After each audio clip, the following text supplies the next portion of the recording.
एक शख्स किसी जगह से गुजर रहा था कि उसकी नजर सड़क पर बैठे एक फकीर पर पड़ी, जिसके सामने एक बर्तन रखा हुआ था। एक तरफ एक बोर्ड रखा हुआ था जिस पर लिखा था कि मैं नाबीना हूं, बराए मेहरबानी मेरी मदद करें। उस शख्स ने अपने दाएं बाएं देखा कि ये रश का वक्त है, मगर कोई भी उस नाबीना फकीर की मदद नहीं कर रहा। उस शख्स ने नाबीना फकीर के पास रखा हुआ बोर्ड उठाया और उस पर कुछ लिखने लगा।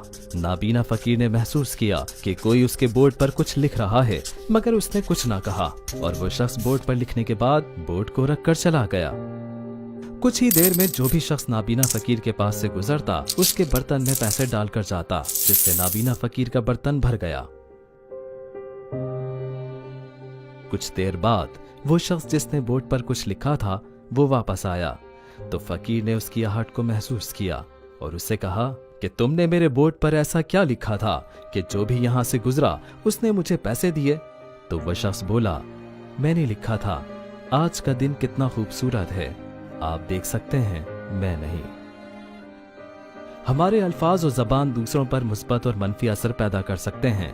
अगर हम सही अल्फाज का इंतखाब करेंगे तो हम वाकई लोगों के ख्यालात को बदल सकते हैं।